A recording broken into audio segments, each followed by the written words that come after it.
Hasil lengkap BRI Liga 1 2023-2024.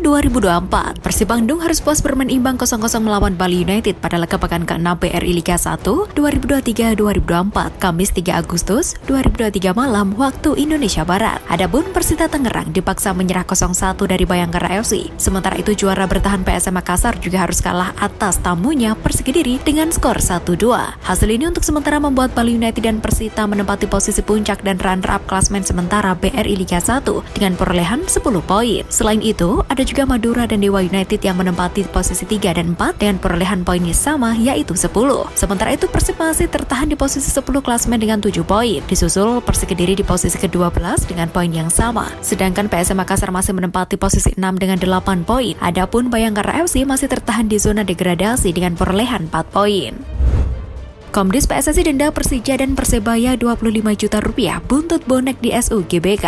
Persija Jakarta dan Persebaya Surabaya didenda 25 juta oleh Komite Disiplin Komdis PSSI karena keberadaan bonek di Stadion Utama Gelora Bung Karno SUGBK Jakarta Pusat pada 30 Juli 2023. Supporter Persebaya itu turut mendukung perjuangan Bruno Moreira dan kawan-kawan di SUGBK ketika kalah 0-1 dari Persija Jakarta dalam pekan kelima. Sementara sanksi dari Komdis kepada Persebaya akibat adanya supporter Persebaya sebagai supporter klub tamu yang hadir dalam pertandingan lewat regulasi BRI Liga 1 2023-2024 pasal ke-51 tentang ketentuan tiket. PSSI dan PT Liga Indonesia Baru LIB telah melarang supporter tim tamu untuk menonton ke kandang lawan. Selain Persija Jakarta dan Persebaya, Komdis juga menjatuhkan denda kepada Persik Kediri dan Persib Bandung. Vonis untuk Persik dan Persib sama seperti Persija serta Persebaya, keduanya dihukum karena adanya pendukung tim tamu di kandang lawan.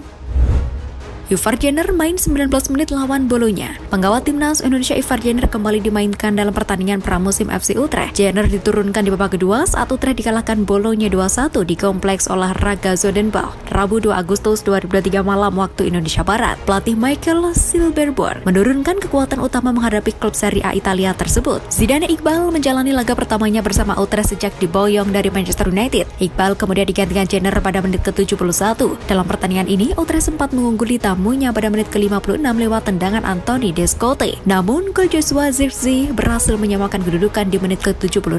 Bolonya akhirnya memastikan kemenangan di menit ke-80 lewat sundulan Lorenzo De Silvestri menyambut sepak pojok. Jenner yang terlambat melompat gagal mencegah De Silvestri menjebol gawang kiper pengganti Calvin Ratzi. Larangan supporter tanding sulit dicegah, PSSI siap mengkaji izin terbatas. Ketua Umum PSSI Erick Thohir mengaku pihaknya kesulitan mencegah hadirnya supporter tim tamu pada laga tandang di BRI Liga 1 2023-2024. PSSI akhirnya melunak dan memberi izin kehadiran supporter tandang dengan kuota terbatas. Izin dari PSSI itu diberikan setelah Ketua Komite Ad Hoc untuk supporter, yakni Arya Sunulingga, bersafari ke sejumlah kelompok supporter klub BRI Liga 1 2023-2024. Dalam pertemuan itu, para supporter meminta dispensasi untuk menghadiri laga tandang. Usulan tersebut akhirnya diterima oleh PSSI, namun hanya yang sifatnya undangan dari supporter tim tuan rumah dan dalam jumlah terbatas pada laga BRI Liga 1 2023-2024. Erick Thohir menyebut bagi supporter tandang yang ingin mendukung timnya silakan mengajukan, namun beban dan tanggung jawabnya harus dibagi agar tidak semuanya dimiliki PSSI. Bek asing PSM seret penyerang Persik keluar lapangan di BRI Liga 1.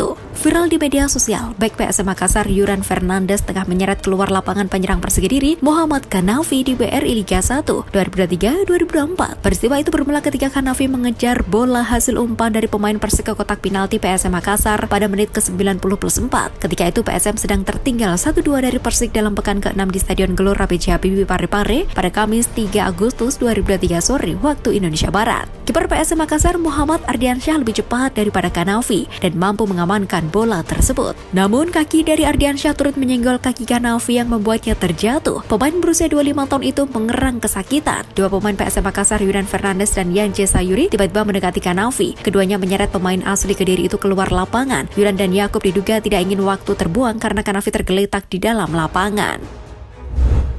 Marcelino Ferdinand starter, KMSK Denzi kembali gagal menang. Gelandang timnas Indonesia Marcelino Ferdinand gagal mempersembahkan kemenangan untuk KMSK Denzi dalam laga uji coba melawan Dordrecht. Kamis 3 Agustus 2023 dini hari waktu Indonesia Barat. Bertanding di Burgemeester van de Wiel Stadion, Marcelino Ferdinand menjadi starter KMSK Deinze. Dia dipercaya melatih Mark Rochien mengisi lini tengah Deinze. Pertandingan baru berusia 11 menit, gawang Deinze sudah kebobolan. Sampai turun minum, tak ada gol yang terjadi lagi. Pada awal babak kedua, Marcelino Ferdinand ditarik keluar dan digantikan Jur Sirvers. Deinze akhirnya memecah kebuntuan pada menit ke-81 melalui Lennart Martins. Dengan skor 1-1 bertahan hingga peluit akhir dibunyikan.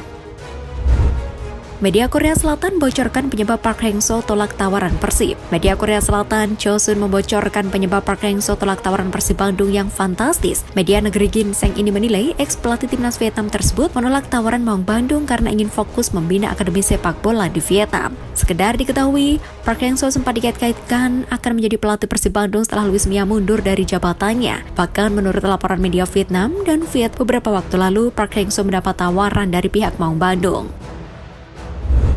Erick Thohir enggan komentari format Liga 2 2023-2024 yang diprotes klub. Ketua Umum PSSI Erick Thohir enggan mengomentari kejelasan format Liga 2 2023-2024 yang masih simpang siur. Menurutnya, wewenang federasi hanya sebatas mencari sponsor. Sebelumnya terdapat surat edaran yang ditandatangani Direktur Utama PT LIB bertanggal 26 Juli 2023. Pada surat itu disebutkan peserta Liga 2 dibagi ke dalam 4 grup. Nantinya 2 tim teratas akan lolos ke babak 8 besar, sedangkan 2 tim terbawah di masing-masing grup dipastikan terdegradasi. Rencana tersebut menuai protes dari klub Liga 2, salah satunya Persiba Balikpapan. Menurut CEO Persiba Balikpapan, Gede Widiade, rencana tersebut di luar kesepakatan yang sudah dijalin sebelumnya. Rencana format tersebut dianggap berbeda dengan keputusan yang sudah disepakati pada Serasahan Sepak Bola Nasional di Jakarta. Sintayong kantongi nama pemain yang tidak bakal dilepas klubnya ke Timnas U23. Ketua PSSI Erick Thohir mengatakan pelatih Timnas Indonesia U23 Sintayong telah mengantongi pemain yang bisa dan tidak dilepas klubnya ke Piala AFF U23 2023 Thailand. Timnas Indonesia U23 terancam tidak dalam kekuatan terbaiknya untuk Piala AFF U23 2023 pada 17-26 Agustus 2023 karena turnamen itu tidak masuk kalender FIFA. Timnas Indonesia U23 tergabung di grup B Piala AFF U23 2023 bersama Timnas Timor Leste U23 dan Timnas Malaysia U23. Bentrok jadwal antara Piala AFF U23 2023 dengan BRI Liga 1 2023-2024 membuat klub keberatan pemainnya dipanggil ke Timnas Indonesia U23. Oleh karena itu, Sintayong kemungkinan memanggil banyak pemain baru ke Timnas Indonesia U23. Sebelumnya, asisten Sintayong Nova Arianto memastikan bahwa Timnas Indonesia U23 tanpa pemain abroad seperti Marcelino Ferdinand dan Pratama Arhan untuk Piala AFF U23 2023. Witan Sulaiman kembali ke top performa setelah sempat dikritik habis-habisan. Pemain kesayangan Sintayong, Witan Sulaiman kembali ke top performa setelah sempat dikritik habis-habisan di media sosial. Winger 21 tahun ini menunjukkan bisa bangkit dan menjadikan kritikan yang menimpanya sebagai bahan bakar untuk bangkit. Bersama Persija Jakarta, performa Witan Sulaiman tak terlalu istimewa. Di 10 laga Liga 1 2022-2023, ex-pemain Lecia Gedais ini hanya mengemas 2 gol. Bersama timnas pun demikian. Meski sering menjadi starter, Witan kesulitan untuk menunjukkan performa terbaiknya. Hal itu membuatnya mendapatkan banyak kritikan dari supporter. Terbaru, Witan Sulaiman mencetak satu-satunya assist saat Persija Jakarta menang 1-0 atas Persebaya Surabaya pada Minggu 30 Juli 2023. Kebangkitan Witan Sulaiman pun mendapat beragam pujian, termasuk dari akun fanbase Persija Jakarta @pengamat Persija Jakarta.